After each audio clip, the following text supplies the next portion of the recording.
Hello मेरे प्यारे दोस्तों, तो कैसे हो आप लोग। स्वागत है आप सभी का हमारे इस यूट्यूब चैनल एक्सलरेट टेंथ में। दोस्तों, अगर आप भी क्लास टेंथ के स्टूडेंट हैं और आप भी बिहार बोर्ड मैट्रिक परीक्षा 2027 में प्रवेश करना चाहते हैं तो हमारे इस क्लास को बिल्कुल भी स्किप मत कीजिएगा और एंड तक जरूर देखिएगा, क्योंकि आज हम लोग लाए हैं बहुपद, जो कि अध्याय 2 क्लास टेंथ के हम लोग मैथ पढ़ने जा रहे हैं, ठीक है ना। और क्लास हमारा क्या हो जाएगा, ये अध्याय 2 है और बहुपद जिसका नाम क्या है, बहुपद नाम है। तो आज हम लोग पढ़ने जा रहे हैं, उसका लेक्चर पढ़ने जा रहे हैं, ठीक है ना। हमने सुबह ऑब्जेक्टिव क्वेश्चन पढ़ा था, ठीक है ना। तो अभी हम लोग क्या पढ़ने जा रहे हैं, लेक्चर। मैंने क्लास में बताया था आप लोगों को कि मैं जो है आज जो है अध्याय 2 का जो है लेक्चर लेक्चर को मतलब जो है कि अपलोड कर दूंगा, तो वहां पर जाकर आप लोग जरूर देख लीजिएगा, ठीक है ना। तो हम लोग चलते हैं क्लास को स्टार्ट करने के लिए। तब तक मतलब जो है कि जितने भी बच्चे नए हैं तो हमारे इस यूट्यूब चैनल को सब्सक्राइब जरूर कर लीजिएगा, ठीक है। तो हमारा क्वेश्चन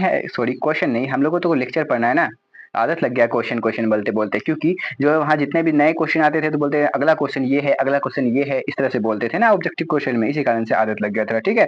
तो कहता है कि बहुपद, चैप्टर का नाम क्या है हमारा, बहुपद, जिसको हम लोग इंग्लिश में क्या कहते हैं, तो पोलिनोमियल कहते हैं। क्या कहते हैं, पोलिनोमियल। याद रखिएगा कि बहुपद को पढ़ने के लिए हम लोग सबसे पहले क्या करेंगे, बहुपद को जानने के लिए याद रखिएगा कि सबसे पहले हम किसको जानेंगे, तो चर और अचर को जानेंगे। किसको जानेंगे, चर और अचर को। हमेशा याद रखिएगा कि बहुपद को जानने से पहले हम लोग चर और अचर को जानेंगे, ठीक है ना। और आप लोग अगर परिभाषा लिखना चाहते हैं बहुपद का, तो मैं बता देना चाहता हूँ कि बहुपद का जो परिभाषा होता है, जो चर और अचर के युग्म से बने, मतलब जो है कि युग्म से मिलकर क्या बनते हैं हमारा, तो बहुपद बनते हैं। चर और अचर मिलकर क्या बनाते हैं, तो मतलब बहुपद बनाते हैं, ठीक है ना। तो चर और अचर को जानना यहाँ पर बहुत ही जरूरी है, ठीक है ना। तो चर होता है, हमेशा याद रखिएगा कि चर होता है जिसका कोई निश्चित मान नहीं होता है। जैसे ए बी सी डी, जिसे हम लोग क्या लिख दिए, हम जेड तक लिख दिए, डॉट डॉट कहाँ तक लिख दिए, जेड तक लिख दिए, ठीक है ना। तो ये क्या होता है, इसका मान हमेशा चेंज होते रहता है। A B C D E F Z, Z तक क्या होता है, ये सब इनका मान जो है चेंज हमेशा होते रहता है। और अचर जो होता है, अचर जो होता है जैसे 1 2 जितनी भी संख्याएं आती है वो अचर के अंतर्गत आती है। इसकी मान जो है ये निश्चित मान होती है। क्या होती है, निश्चित। और चर चर जो होता है वो इसका निश्चित मान नहीं होता है, ठीक है ना।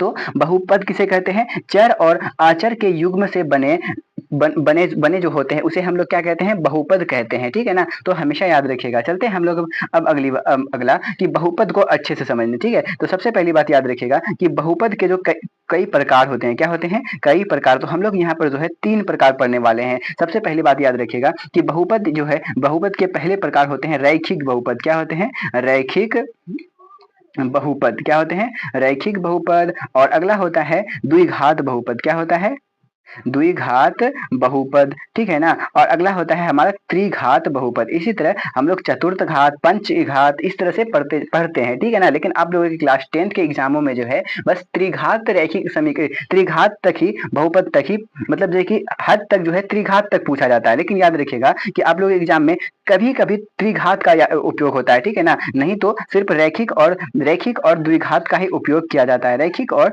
द्विघात का ही उपयोग किया जाता है, हमेशा याद रखिएगा, ठीक है ना। तो हमारा याद रखिएगा कि इसके कुछ व्यापक रूप होते हैं। मतलब जैसे रैखिक बहुपद के व्यापक रूप होते हैं ए एक्स, फिर प्लस में बी होते हैं। और यहाँ जो एक्स है ये चर है। क्या है, हमेशा याद रखिएगा कि चर है। और ए और बी जो है ये अचर का मान याद रखिएगा। अचर के मतलब अचर यानी कि पूर्णांक संख्याएं है। क्या है, पूर्णांक संख्याएं। और याद रखिएगा कि द्विघात बहुपद का जो व्यापक रूप होता है वो ए एक्स स्क्वायर प्लस में होता है बी एक्स और फिर प्लस में होता है सी, ठीक है ना। और याद रखिएगा कि जो होता है ना क्या, अगला हमारा त्रिघात बहुपद का, तो त्रिघात बहुपद का होता है A X cube plus B X square और फिर प्लस में सी एक्स और फिर प्लस में होता है डी। तो हमेशा याद रखिएगा यहाँ पे जो मतलब जो ए और बी था वो क्या था, पूर्णांक संख्या है। और यहाँ द्विघात में हम लोग क्या पढ़ेंगे, ए बी और सी, ये तीनों क्या हो जाएगा, पूर्णांक संख्याएं हो जाएंगे, ठीक है ना। और यहाँ त्रिघात बहुपद में A B C X plus D, तो ये चारों क्या हो जाएंगे, पूर्णांक। और एक्स जो है वो अचर है। यानी कि इस प्रकार से जो है बहुपद आप लोगों के एग्जाम में देते हैं, ठीक है ना।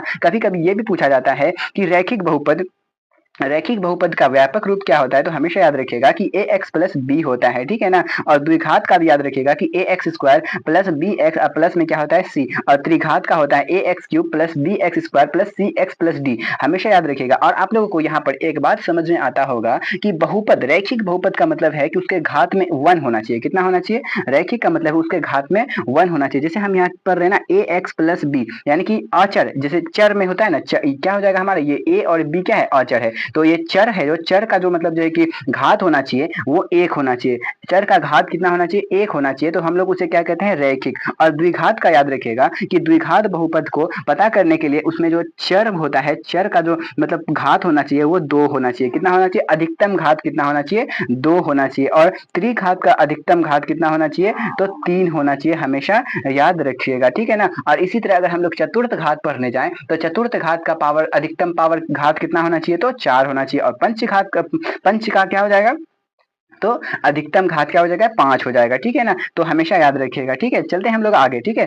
आगे है हमारा कि बहुपदों का व्यापक रूप, याद रखिएगा कि ये आप लोग जो है नोट जरूर कर लीजिएगा, ठीक है। ये सबको हम लोगों ने अभी ही पढ़ चुका है ना कि रैखिक का होता है, रैखिक बहुपद का होता है ए एक्स प्लस में बी, जहाँ क्या होता है ए एक्स, ए और बी, यहाँ पर क्या है, ए और बी क्या है हमारा, मतलब देखिए पूर्णांक है, क्या है, ए और बी पूर्णांक है, और एक्स जो है वो हमारा क्या है, जैसे पूर्णांक, पूर्णांक अगर हम लोग बोले तो पूर्णांक संख्या जैसे संख्या में आ जाते हैं तो वो सब क्या हो जाएंगे हमारा, मतलब अचर मान हो जाएंगे, ठीक है। और एक्स, एक्स जो है यहाँ पर ये अचर, सॉरी चर दर्शा रहा है, क्या दर्शा रहा है? चर। तो हमेशा याद रखिएगा कि इस प्रकार जैसे हम लोग लिख देंगे कि 3x प्लस में 5, तो इस प्रकार की क्या हो गया बहुपद, तो 3 और ये 5 क्या है हमारा, आचर मान है, और ये जो x है ये क्या है हमारा, मतलब चर मान है, ठीक है ना। तो वैसे अगर हम लोग इन दोनों को मिला के कहें तो ये अचर मान ही होता है, ठीक है। और ये चर, सॉरी 3x मिला के जो होता है ये, अगर x मिल गया तो वो सॉरी चर मान होता है, और जो संख्या होता है वो अचर मान होता है, ठीक है ना। लेकिन हम लोग यहाँ बात करें सिर्फ 3 का, तो वो क्या हम लोग उसे बोल सकते हैं ना चर, यानी कि इसी तरह लिखा गया है कि ax प्लस बी, यानी कि a और b यहाँ पर क्या हो जाएगा, पूर्णांक संख्याएं हो जाएंगे, ठीक है। और उसी तरह द्विघात बहुपद का जो होता है A X square plus B X और प्लस सी होता है, ठीक है। और त्रिघात का होता है, त्रिघात बहुपद का A X cube plus B X square plus C X plus D. तो हम लोगों ने ये तीनों लेकर आया था, ठीक है ना। तो आप याद रखिएगा कि मतलब ये तीनों एग्जामों में कभी कभी जो है पूछे जाते हैं, ठीक है ना। तो आप लोग जो है इसको याद जरूर कर लीजिएगा और अपने कॉपी में नोट जरूर कर लीजिएगा, ठीक है ना। अगर जो जितने बच्चे नोट नहीं कर पा रहे हैं तो वो जो है स्क्रीनशॉट जरूर ले लीजिएगा, ठीक है। चलते हैं हम लोग आगे, देखते हैं हम आगे क्या पढ़ने वाले हैं। थोड़ा चतुर्थांश को समझते हैं, क्या समझते हैं? चतुर्थांश को हमेशा याद रखिएगा कि चतुर्थांश जो है इस प्रकार से होते हैं, क्या होते हैं? चतुर्थांश इस प्रकार से होते हैं, ठीक है। तो चतुर्थांश जब इस प्रकार के होते हैं तो हमेशा याद रखिएगा कि ये जो इस वाला भाग को, एक सेकंड दोस्तों, ये जो इस वाला भाग है इसे हम लोग कहते हैं, जैसे हम लोग इस बिंदु को क्या कहते हैं, हम लोग मूल बिंदु कहते हैं, या जो बीच का जो सेंटर पॉइंट होता है इसे हम लोग मूल बिंदु कहते हैं। तो मूल बिंदु का निर्देशांक याद रखिएगा कि 0,0 होता है, क्या होता है?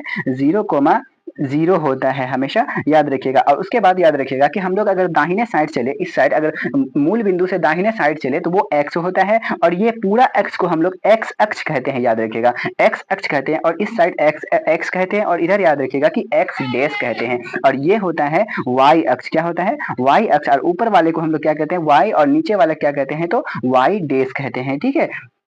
उसी तरह अगर हम लोग पढ़ने जाएं यहाँ पर कि क्या होता है, प्लस कहाँ होता है चतुर्थांश में, प्लस कहाँ होता है, माइनस कहाँ होता है, ठीक है ना। तो ये सब अगर हम लोग जानना चाहेंगे तो याद रखिएगा कि हम मूल बिंदु से अगर हम लोग दाहिने और ऊपर के साइड जाएंगे तो वो प्लस में होगा, क्या होगा? प्लस में होगा, क्या हो जाएगा? प्लस में। दाहिने साइड और ऊपर के साइड जाएंगे तो प्लस में हो जाएगा, और बाएं साइड और नीचे के साइड आएंगे तो वो क्या हो जाएगा? माइनस हो जाएगा, क्या हो जाएगा? माइनस हो जाएगा। ये हमेशा याद रखिएगा आप लोग। और याद रखिएगा कि ये हम लोग जो होता है इस चतुर्थांश को जो है हम लोग क्या कहते हैं? प्रथम कहते हैं, प्रथम चतुर्थांश। और इसको द्वितीय चतुर्थांश, और इसे तृतीय चतुर्थांश, और इसे चतुर्थ चतुर्थांश। हमेशा याद रखिएगा कि प्रथम चतुर्थांश में जितने भी संख्या आएंगे वो प्लस और प्लस में आएंगे, क्या आएंगे? प्लस और प्लस में आएंगे, ठीक है। और द्वितीय चतुर्थांश में जितने भी संख्या आएंगे वो माइनस और प्लस में आएंगे, और तृतीय चतुर्थांश में माइनस और माइनस वाले संख्या आएंगे, ठीक है ना। और चतुर्थ चतुर्थांश में जो है क्या आ जाएंगे? प्लस और माइनस, ठीक है ना। मैं आप लोगों को पूछना चाहता हूं कि जैसे 3, एक सेकेंड, 3 कोमा -5 जो है किस चतुर्थांश में स्थित है? तो हमेशा याद रखिएगा कि 3 अगर हम लोग याद रखिएगा कि यहाँ पर जो है इधर वाले को हम लोग x कहते हैं, यानी कि इसे हम लोग भुज कहते हैं, और इधर वाले को हम लोग क्या कहते हैं? तो कोटि कहते हैं, यानी कि y का मान कहते हैं। क्या कहते हैं? y का मान। तो याद रखिएगा कि यहाँ x हम लोग 3 पे जाएंगे तो +3 है, तो याद रखिएगा कि ये जो x है तो x वाला अक्ष में जाएंगे हम लोग, तो x वाला अक्ष में जाएंगे तो +3 मान लेते हैं कि यहाँ पे आया। कहाँ आया? कहाँ पे आया? यहाँ पे। और यहाँ बोल रहा है कि माइनस में 5। क्या बोल रहा है? माइनस में 5। तो बताइए आप लोग कि हम लोग ऊपर में जाएंगे या फिर y अक्ष में हम लोग ऊपर जाएंगे या फिर नीचे? तो याद रखिएगा कि y अक्ष में ऊपर जाएंगे तो प्लस होगा, y अक्ष में नीचे आएंगे तो माइनस होगा। हम लोगों को -5 में जाना है, तो हम मान लेते हैं कि यहाँ आ गया, तो इसको और इसको मिला देंगे तो कहाँ आ जाएगा हम लोगों का? तो पॉइंट जो बनेगा या निर्देशांक जो हो जाएगा वो क्या हो जाएगा? यहाँ पर हो जाएगा। ठीक है ना? इस तरह से जो है निर्देशांक लिखते हैं। ठीक है ना? तो ये कौन सा चतुर्थांश में आएंगे? तो चतुर्थ चतुर्थांश में। और ऐसे भी एक संख्या प्लस में और एक संख्या माइनस, यानी कि माइनस और प्लस वाले को देखिए, माइनस और प्लस वाले को, अरे ये क्या हो गया? एक संख्या कहाँ कैसे हो गया ये? 3 कोमा -5 है ना, 3 कोमा -5 है, तो 3 हम लोग कहाँ जाएंगे? प्लस में, इधर आ गए। ठीक है ना? x अक्ष में। और y माइनस में आएंगे तो इधर आ जाएंगे, आएंगे कि नहीं? तो यहाँ पे हो जाएगा, हम लोग मान लेते हैं कि यहाँ और यहाँ को हम लोग मिला देते हैं डॉट डॉट से, तो यहाँ आ जाएंगे ना। तो यहाँ आ जाएंगे तो एक संख्या प्लस में एक संख्या माइनस में, क्या हो जाएगा? एक संख्या प्लस में एक संख्या माइनस में। तो माइनस में है तो ये कौन सा चतुर्थांश में आ गया? ये प्लस में और माइनस में। ये गलती लिखा है क्या? आप लोग बताइएगा, अगर जितने भी बच्चे जानते हैं ये दोनों थोड़ा मिस्टेक लग रहा है क्या आप लोगों को? क्या होना चाहिए यहाँ पे? माइनस और प्लस की प्लस और माइनस होना चाहिए। क्या होना चाहिए? यहाँ पे प्लस और माइनस होना चाहिए, और जो है यहाँ पर जो है माइनस और प्लस होना चाहिए। क्या होना चाहिए? माइनस और प्लस, माइनस और प्लस होना चाहिए। क्या होना चाहिए? माइनस और प्लस। नहीं, ऐसा नहीं हो सकता है ना? अरे हमने सही तो लिखा है हमने। नहीं दोस्तों, सही लिखा है हमने। ठीक है, जैसे अभी हम लोगों ने क्या पढ़ा, एक सेकंड, कि 3 कोमा -5। ठीक है ना? तो 3 कोमा -5, तो 3 कोमा -5 हम लोग कहाँ आ गए? यहाँ आ गए ना। तो 3 कोमा एक संख्या प्लस में और एक संख्या माइनस में, ये वही है ना। यहाँ पे प्लस और माइनस में आना चाहिए। चतुर्थ चतुर्थांश में क्या होना चाहिए? एक संख्या प्लस में होना चाहिए और एक संख्या, यानी कि पहली संख्या यानी कि x का जो मान होना चाहिए वो प्लस में होना चाहिए और y का जो मान होना चाहिए वो माइनस में होना चाहिए। थोड़ा सा हम लोग कंफ्यूज हो गए थे। ठीक है ना? तो अब दिक्कत वाली बात नहीं है, अब लोग जो है मतलब जो है कि समझ में आ गया आप लोग। ठीक है ना? तो याद रखिएगा, अगर हम लोग और एक पॉइंट देखें, जैसे माइनस एक सेकेंड, अरे यार, ठीक है, तो -4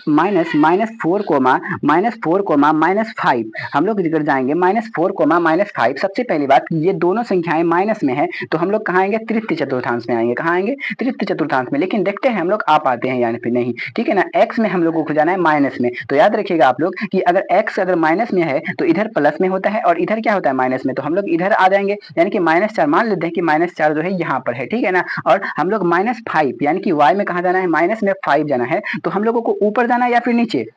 y अगर माइनस में है तो कहाँ आएंगे? नीचे आएंगे। y अगर प्लस में होगा तो ऊपर जाएंगे। x अगर प्लस में होगा तो दाहिने आएंगे। x अगर माइनस में होगा तो बाएं आएंगे। ठीक है, उसी तरह 5 यहाँ माइनस में है तो हम लोग कहाँ आएंगे? नीचे की ओर। नीचे की ओर मान लेते हैं यहाँ पर है, और इसको हम लोग मिला देंगे तो कहाँ आ जाएगा? यहाँ आ जाएगा, मान लेते हैं। ठीक है ना? तो आप लोग जब ग्राफ के कॉपी में खींचिएगा, आप लोग जब ग्राफ बनाइएगा अगले चैप्टर में, जो है जैसे तीसरा चैप्टर में है दो चर वाले रैखिक समीकरण, तो उसमें ग्राफ खींचने को कहा जाता है। ठीक है ना? तो वहां जब ग्राफ खींचिएगा आप लोगों को, तो एक बार फिर से हम लोग जो है वहां पर बता देंगे आप लोगों को। ठीक है ना? इस चतुर्थांश के बारे में तो हमेशा याद रखिएगा कि हम लोग, हमारा जो पॉइंट आ जाएगा यहाँ आ जाएगा, तो यहाँ आ जाएगा, दोनों माइनस में है तो इस तरह यहाँ पे माइनस में आ जाएगा। यानी कि एक संख्या माइनस और प्लस में रहे तो वो द्वितीय चतुर्थांश में आए, और दोनों प्लस में आए तो वो प्रथम चतुर्थांश में, और दोनों माइनस में आए तो चतुर्थ चतुर्थांश में, सॉरी तृतीय चतुर्थांश में, और एक प्लस और एक माइनस रहे तो वो कहाँ आ जाएगा? चतुर्थ चतुर्थांश में आ जाएगा। ठीक है ना? हमने सही लिखा है। ठीक है ना?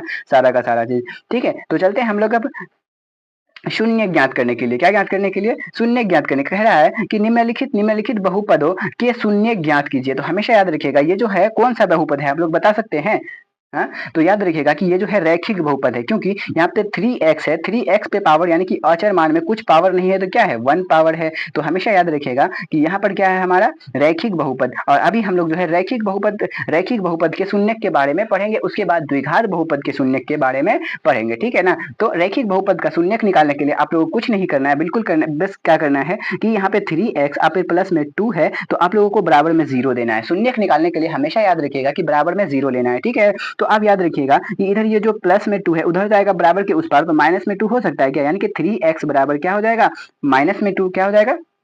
क्योंकि जो भी संख्या बराबर के इस पर प्लस में रहता है तो बराबर के उस पर हम लोग मतलब जो है कि चेंज करते हैं, मतलब उसका ये तो क्या हो जाता है, माइनस में हो जाता है। ठीक है, और ये संख्या अभी हम लोग कहाँ में 3x आपस में क्या है, में गुना में है, तो गुना में है तो उधर बराबर के उस पर भेजेंगे हम लोग, तो कहाँ चल जाएगा, माइनस में चल जाएगा, यानी कि -2 अब बटे में क्या हो जाएगा 3। तो हमारा आंसर क्या हो जाएगा, -2/3 हो जाएगा। और याद रखिएगा कि हम लोग रैखिक बहुपद निकाल रहे हैं, तो रैखिक बहुपद का एक ही शून्यक निकलेगा, ये क्या निकला, -2/3। ठीक है ना। और चलते हैं हम लोग इस क्वेश्चन को सोल्व करने के लिए। तो इस क्वेश्चन को सोल्व करने के लिए क्या करेंगे हम लोग, 2x माइनस में 5 और बराबर में क्या लेना है हम लोगों को, 0। तो ठीक उसी प्रकार से 2 यहाँ पे बढ़िया से नहीं लिखा है ना, तो 2x बराबर -5 उधर जाएगा तो प्लस में 5 और x बराबर क्या हो जाएगा, तो 5/2 राइट आंसर हो जाएगा। इसका आंसर क्या हो जाएगा, तो राइट आंसर 5/2, यानी कि रैखिक बहुपद है तो उसका एक एक शून्यक निकलता है। ठीक है ना, तो इस तरह से आप लोग जो है नोट जरूर कर लीजिएगा। ठीक है, जितने भी आप लोगों को समझ में आ रहा है, तो नहीं समझ में आ रहा है तो आप लोग जो है सुन सुनकर जरूर नोट कर लीजिएगा। ठीक है,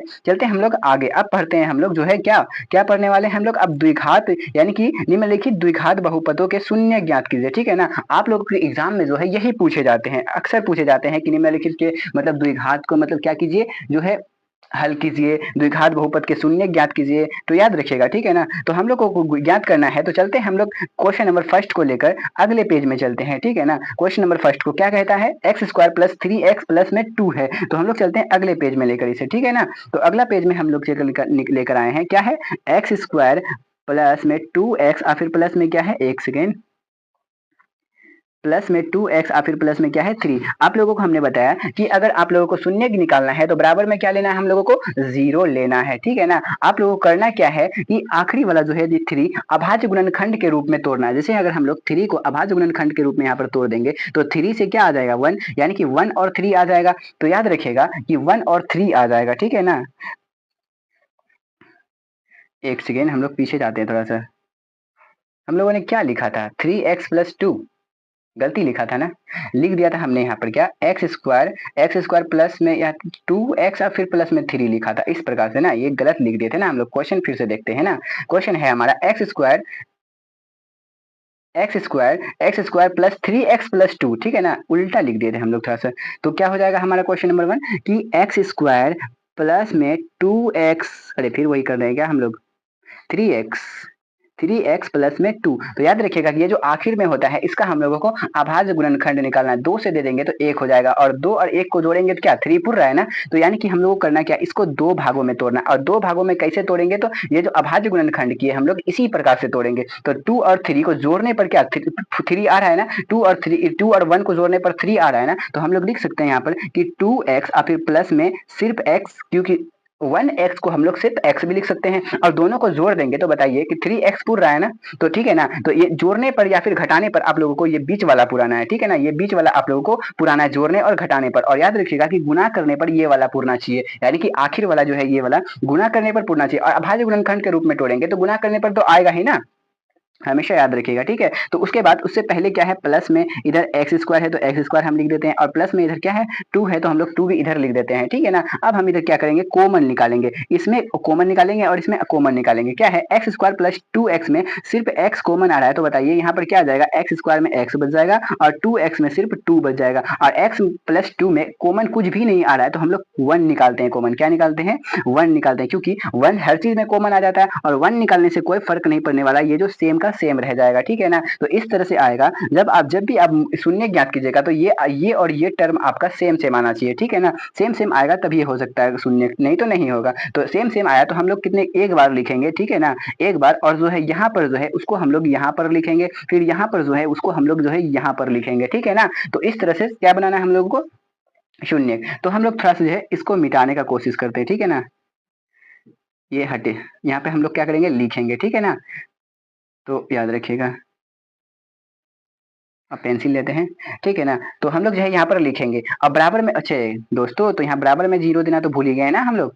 तो शून्य निकालने के लिए हमेशा याद रखिएगा कि बराबर में 0 होता ही है ना, तो यहाँ पर जब x + 1 अब फिर, अरे दोस्तों क्या ही मेरा दिमाग रहता है, यहाँ पे 2 है ना, x प्लस 2 है ना, तो x प्लस 2 अब इनटू में फिर क्या है, x प्लस 1 है, अब बराबर में 0 है, तो क्या करना है, इसको दो भागों में बांट देना है। किस तरह से, तो इस तरह से x प्लस 2 और फिर बराबर में 0 और फिर x प्लस में 1 और फिर बराबर में 0, हमेशा याद रखिएगा, ठीक है। तो x प्लस में 2 अब बराबर 0 है, तो 2 को बराबर के उस पार भेजेंगे तो माइनस में 2 हो जाएगा क्या।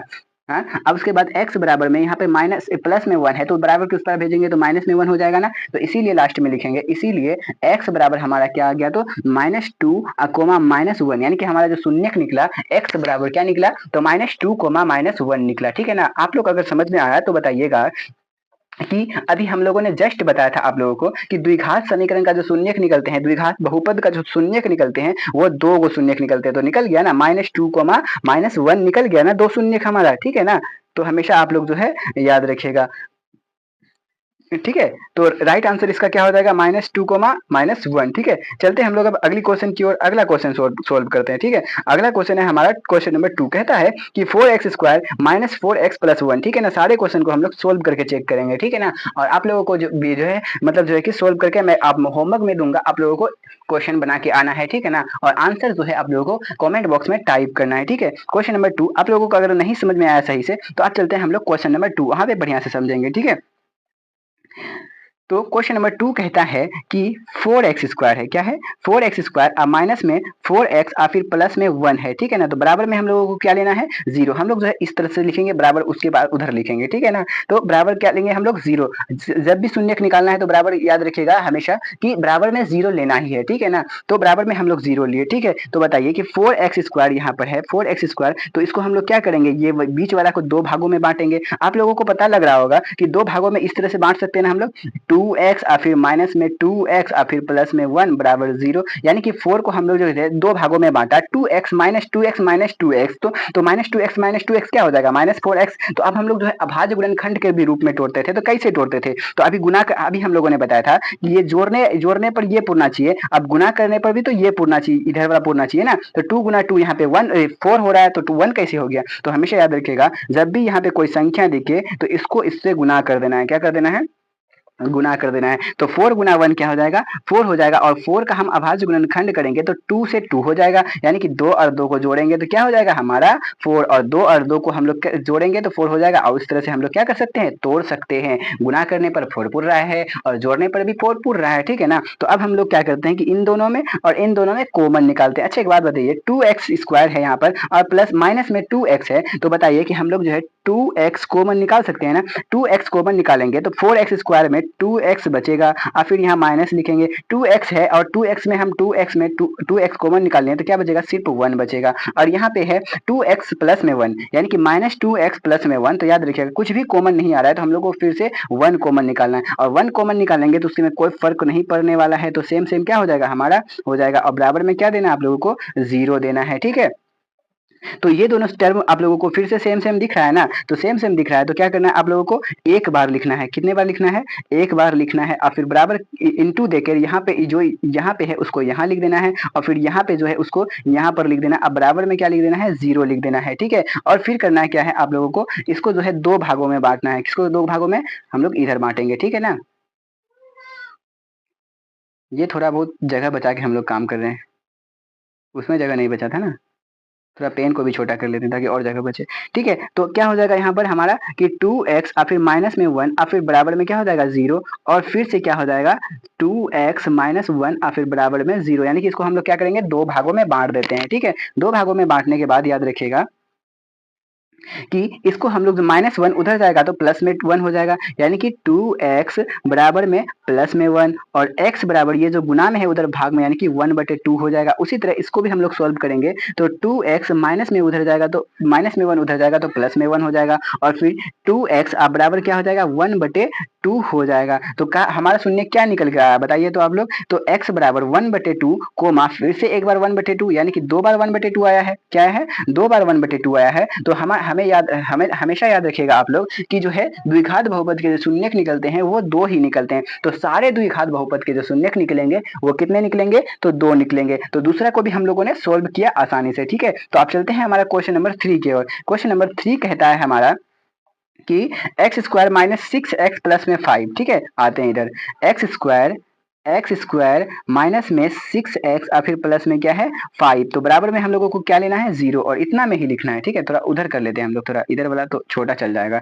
ठीक है, तो इस प्रकार से हम लोग फिर से क्या करना है, ये आखिरी वाला को अभाज्य गुणनखंड के रूप में तोड़ना है। किस प्रकार से, 5 को तोड़ेंगे तो 5 किसी चीज से नहीं खाएगा तो एक से हम लोग तोड़ सकते हैं, 5 से तोड़ सकते हैं, तो 5 से क्या आ जाएगा 1 आ जाएगा। 1 और 5 और 1 को जोड़ने पर क्या, 5 और 1 को जोड़ने पर क्या 6 आ रहा है ना, तो उसी तरह हम लोग जो है 5 और 1 में 6 को तोड़ देंगे दो भागों में। ठीक है ना, तो दो भागों में तोड़ेंगे तो बताइए कि हम लोग इस प्रकार से लिख सकते हैं, अब माइनस में हम लोगों को पुराना है तो माइनस में 5x और फिर माइनस में सिर्फ x, क्योंकि 1x को जो है हम लोग सिर्फ x लिख सकते हैं। ठीक है ना, अब प्लस में 5 और इक्वल टू में हमारा क्या हो जाएगा 0 हो जाएगा, और इधर हमारा क्या है एक्स स्क्वायर है, तो उसको भी लिखना बिल्कुल भी मत भूलिएगा। ठीक है ना, तो अब हम लोगों को फिर से क्या करना है कि इन दोनों में जो है कॉमन निकालना है। क्या करना है, कॉमन, और इन दोनों में कॉमन निकालना है। यहाँ पे एक्स स्क्वायर माइनस में 5x है, तो बताइए कि x कॉमन आ रहा है ना आप लोगों का, x कॉमन जब आ रहा है, एक्स स्क्वायर से x कॉमन लिए तो क्या बचेगा x, और 5x जब हम लोग x निकाले हैं तो क्या बचेगा, सिर्फ 5 बचेगा,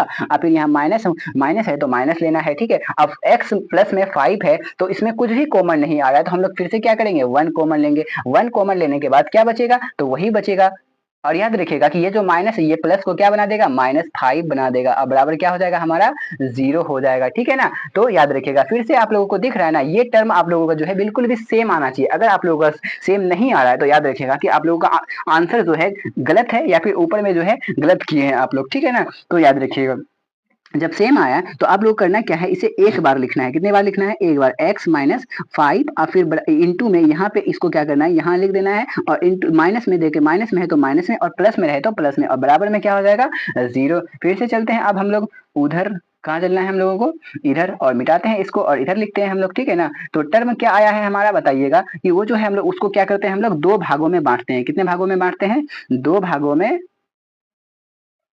बांट देते हैं। दो भागों में क्या बांटते हैं, x माइनस 5 है और फिर क्या है यहाँ पर x माइनस 1 है और बराबर में 0, तो हम लोग क्या करते हैं 0 दोनों को दे देते हैं। क्या है, x माइनस 5 और फिर बराबर में क्या हो जाएगा 0, और फिर इधर इधर जो है x माइनस में 1 और फिर बराबर में क्या हो जाएगा 0। x बराबर माइनस में 5 उधर जाएगा तो प्लस में 5, और फिर इधर x बराबर माइनस में 1 उधर जाएगा तो क्या हो जाएगा प्लस में 1, यानी कि फिर से जो है x बराबर क्या क्या निकल के आया, तो 5,1 निकल के आया, यानी कि हर द्विघात समीकरण का जो दो को जो है क्या निकलते हैं, हमारा मतलब जो है कि आंसर निकल कर आते हैं। तो आप लोगों को एग्जाम में जो है इस प्रकार से बनाना है। ठीक है ना, और आप लोग एग्जाम में अगर जो है कि अगर 2 नंबर के क्वेश्चन में पूछा है, 2 नंबरिया में पूछा है, तो याद रखिएगा कि आप लोगों का 2 नंबर तो फिक्स है। ठीक है ना, और 2-3 क्वेश्चन ऑब्जेक्टिव में भी पूछे जाते हैं इससे, मतलब द्विघात समीकरण से। ठीक है ना, और याद रखिएगा कि यहाँ पर जो हम लिखेंगे x बराबर 5,1, इसलिए इसीलिए x बराबर 5,1 इस प्रकार से लिखना है एग्जामों में, और बाद में तब आंसर ANS लिख सकते हैं हम लोग। ठीक है,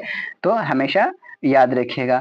अब चलते हैं हम लोग अगली क्वेश्चन की ओर। अगर समझ में आ रहा है, अब हम लोग जो है पेन छोटा रखेंगे। यहाँ देखिए, यहाँ पे थोड़ा ठीक लग रहा है। ठीक है ना, और इधर तो घिसमिस हो जाता है थोड़ा मोटा पेन। ठीक है ना, तो अगला है हमारा क्वेश्चन नंबर, कौन सा क्वेश्चन देखना है हम लोगों को, 3 हम लोगों ने कर लिया, अब 4 की बारी है, चौथे की बारी है। क्या है, 2x स्क्वायर माइनस में 4 अंडर रूट 3 प्लस में 6, तो ये बहुत थोड़ा टफ क्वेश्चन है। क्या है, आइए, टफ है तो क्या हो गया, क्या है हमारा 2x स्क्वायर और फिर माइनस में 4 अंडर रूट 3 और प्लस में क्या था, प्लस में 6 था, क्या 6, अब फिर बराबर में क्या हो जाएगा 0। इसको हम लोगों को क्या करना है, सोल्व करना है। ठीक है ना, तो ठीक उसी प्रकार हम लोग को करना क्या है, यहाँ पे जो रहता है और यहाँ पे जो रहता है उसको हम लोग पहले क्या करते हैं, गुना करते हैं, फिर उसके बाद अभाज्य गुणनखंड करते हैं। तो याद रखिएगा कि यहाँ पे 2 गुना अगर 6 से कर देंगे तो क्या हो जाएगा 12, और 12 का हम लोग अभाज्य गुणनखंड करेंगे तो 2 से क्या हो जाएगा, यहाँ पे 6 हो जाएगा, फिर 2 से क्या हो जाएगा हमारा 3, यानी कि यहाँ पे क्या है 4 अंडर रूट 3। तो याद रखिएगा आप लोग कि 2 अंडर रूट 3, फिर एक बार 2 अंडर रूट 3 हम लोग लिख सकते हैं क्या, हाँ 2 अंडर रूट 3 देखिएगा आप लोग एक बार कि 2 अंडर रूट 3 और माइनस में फिर से एक बार 2 अंडर रूट 3, अगर हम लोग को जो है इस प्रकार से तोड़ेंगे तो टूट सकता है ना। ठीक है, गुना करने पर जो है 3 अंडर रूट 3 गुना अंडर रूट 3 3 हो जाएगा, और 2 गुना 2 4 हो जाएगा, तो 4 गुना 3 करेंगे तो जो है कितना पड़ जाएगा हमारा 12, और यहाँ देखिए 2 गुना 6 किए थे तो हमारा क्या आया था 12, यानी कि इस प्रकार से हम तोड़ सकते हैं। ठीक है ना, तो याद रखिएगा तो चलते हैं हम लोग अब तोड़ने के लिए। उससे पहले हम लोग क्या करते हैं, थोड़ा इसको मिटा लेते हैं, ठीक है ना। चलिए हम लोग मिटाने आए तो इसको भी मिटा लेते हैं और थोड़ा इसको भी मिटा लेते हैं साथ ही साथ, ठीक है। क्या रहने देते हैं इसको क्या? चलिए कोई बात नहीं, मिटा दिए तो मिटा दिए, ठीक है ना। तो अब इस आप लोग जो है जितने भी बात हमने बताया आप लोगों को, तो सारा बात को आप लोगों को जी याद करना है, ठीक है ना। और सारे ऑब्जेक्टिव के जो सारे क्वेश्चन जो हम लिख रहे हैं यहाँ पर, तो आप लोगों को जो है लिखना है वो कॉपी में, ठीक है ना। तभी आप लोगों से जो है बन पाएगा, ठीक है।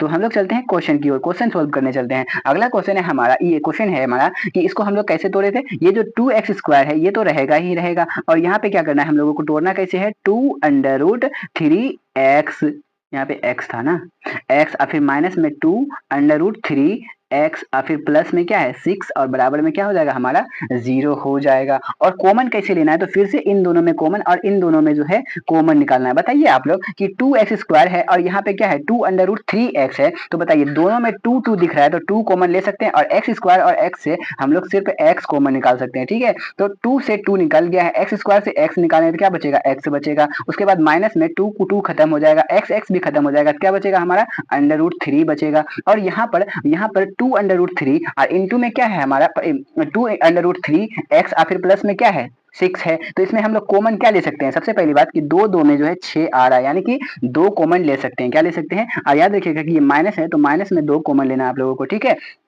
तो क्या बच जाएगा हमारा यहाँ पर √3 बच जाएगा ना, क्या बच जाएगा √3 बच जाएगा। ऐसा कैसे हो सकता है, √3 बचेगा यहाँ पर, √3x बच जाएगा, क्या बच जाएगा √3x और फिर क्या बच जाएगा माइनस में 3, ठीक है। तो ऐसा कैसे हो सकता है, यहाँ तो फिर ये दोनों टर्म तो फिर सेम सेम नहीं होगा ना। और कुछ कॉमन ले सकते हैं क्या हम लोग, हाँ। जैसे याद रखिएगा यहाँ पे √3 है और यहाँ पे क्या है हमारा 3 आ गया, यानी कि 3 आया इस तरह से। तो दुक्का दो में जो है 6 जो है 3 बार में 3 आ गया। तो बताइएगा आप लोग कि अगर हम लोग 3 को √3 से डिवाइड कर दें तो बताइए कि √3 आ जाएगा ना, यानी कि कॉमन साथ ही साथ √3 भी ले सकते हैं हम लोग। एक बार मिटा देते हैं, ठीक है ना। रुकिएगा आप लोग, यहाँ पे हम लोग थोड़ा गोजमुज कर दिए यहाँ पे ना, तो थोड़ा सा मिटा देते हैं इसे हम लोग, ठीक है। और एक बार इस लाइन को हम लोग फिर से लिख देते हैं, ठीक है। तो याद रखिएगा कि यहाँ पे हम लोगों को कॉमन जो है और कुछ निकल रहा था ना वहां पर कॉमन, तो क्या निकल रहा था यहाँ पे जो है 2x ही सिर्फ निकला कॉमन, और 2x निकला तो क्या बच गया x माइनस में क्या बचा था √3 बचा था, ठीक है। और यहाँ पे कॉमन हम लोग माइनस में 2√3 कॉमन ले सकते हैं, ठीक है ना। माइनस में 2√3 कॉमन लेंगे तो यहाँ क्या बचेगा सिर्फ x बच जाएगा, और यहाँ क्या बचेगा तो सिर्फ √3 बच जाएगा, और बराबर में क्या बचेगा हम लोगों का 0 बचेगा, ठीक है ना। तो याद रखिएगा अब क्या करना, ये दोनों सेम सेम आ गया तो क्या करेंगे हम लोग एक बार लिखेंगे, ठीक है ना, x माइनस √3 और फिर ब्रैकेट बंद और फिर ब्रैकेट स्टार्ट करके ये 2x को आप लोगों को यहाँ लिखना है, और फिर माइनस में ये जो है माइनस में 2√3 इसको यहाँ पर लिखना है, और बराबर में क्या देना है 0 देना है, बराबर में क्या देना है 0 देना है, ठीक है ना। तो अब आते हैं हम लोग इधर आते हैं थोड़ा, ठीक है। तो इधर लेके आने से पहले, ठीक है,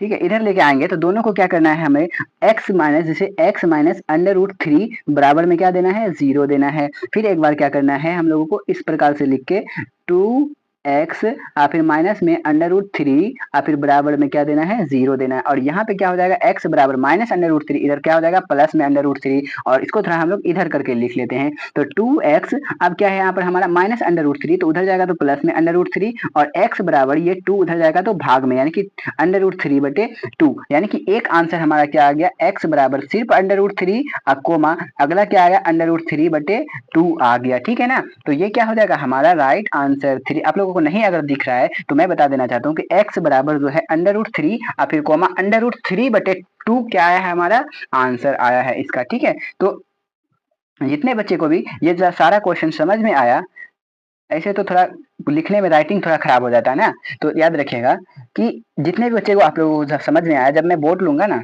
तो बोर्ड में अच्छे से समझाएंगे आप लोगों को, ठीक है, और साफ साफ उसमें और लिखा जाएगा, ठीक है, याद रखिएगा। तो जब उसमें जो है जरूर जुड़िएगा आप लोग, ठीक है। और जितने भी बच्चे को ये जो समझ में आ गया तो याद रखिएगा कि उनके जो है आज की क्लास में जो है 5 नंबर तो फिक्स है, ठीक है ना। तो आज की क्लास में जितने भी बच्चे को सारा क्लास जो है समझ में आया तो उनके लिए मैं बता देना चाहता हूँ कि उनके लिए जो है आज जो है 5 नंबर फिक्स है, क्योंकि बहुत सारे ऑब्जेक्टिव क्वेश्चन भी पूछे जाते हैं इनसे। और याद रखिएगा कि कि सब्जेक्टिव क्वेश्चन भी 2 नंबर में पूछे जाते हैं, ठीक है ना, हमेशा याद रखिएगा। और हमने एक क्वेश्चन जो है छोड़ा है, एक क्वेश्चन क्या किया है, छोड़ा है, तो ये आप लोगों के लिए छोड़ा है। क्या छोड़ा है? आप लोगों के लिए। क्या है? 4x स्क्वायर प्लस में 7x और फिर प्लस में 3 और फिर बराबर में आप लोगों को 0 लिखना है और 4 और 3 को मल्टीप्लाई करके यानी कि 12 आएगा, फिर 12 को अभाज्य गुणनखंड के इसको अभाज्य गुणनखंड करके इसको 2 भागों में तोड़ना है। क्या करना है? इसको 2 भागों में तोड़ना है, 7 को 2 भागों में तोड़ना है और फिर आपको बनाना है क्वेश्चन, ठीक है ना। और बनाने के बाद आप लोग जो है कमेंट में आकर आंसर जरूर टाइप कीजिएगा, ठीक है ना। तो कैसा लगा आप लोगों का, आप लोगों को ये जो हमारा लेक्चर था कैसा लगा, ठीक है ना। अध्याय 2 का था, ठीक है ना। अध्याय 2 का हम लोग जो है बिहार में जो है बहुत सारे बच्चे जो है ऐसे ही भटक रहे हैं, ठीक है ना। तो उनके लिए हम लोग जो है ये सारे क्लास लेकर आते हैं, तो आप लोग जो है जरूर देखिएगा, ठीक है ना। जिनके भी पास फोन है तो वो सारे बच्चे देखिएगा और आपके दोस्तों के पास भी होगा तो आप लोग जो है उसके पास शेयर जरूर कीजिएगा, क्योंकि अभी जो है क्लास हम लोग जो है अच्छे से कर रहे हैं, ठीक है ना। और शुरू से करेंगे तो हम लोगों के पास ज्यादा प्रेशर नहीं रहेगा, एग्जाम आते तक में हम लोग के पास प्रेशर नहीं रहेगा, हम लोग जो है आसानी से प्रेशर को हैंडल कर सकते हैं, ठीक है। तो इस तरह का लेक्चर आप लोगों को कैसा लग रहा है कमेंट बॉक्स में जरूर बताइएगा, ठीक है। और जो है हमारा जो राइटिंग पे माफ कीजिएगा, ठीक है ना, क्योंकि राइटिंग जो है तो हम पता नहीं इसमें जो है सुधर नहीं पाता है ना, इसमें थोड़ा लिखने में थोड़ा हाथ से लिखने से थोड़ा दिक्कत हो जाता है, ठीक है ना। तो राइटिंग आप लोगों को समझना है, ठीक है। और नहीं समझ में आए तो हमें बार बार बोलता हूँ कि अगर नहीं समझ में आए तो आप लोगों को जो है कमेंट में जो है टाइप करना है अपना डाउट, सारे डाउट को टाइप करना है। मैं सारे आप लोगों के डाउट को जो है क्लियर करने का कोशिश करूंगा और नहीं तो आप लोग नहीं कर पाया वहां पर तो मैं आप लोगों के अगले डाउट को जो है हम लोग अगले क्लास में लेकर आप लोगों के जो डाउट रहेगा उसे हम लोग जो है अगली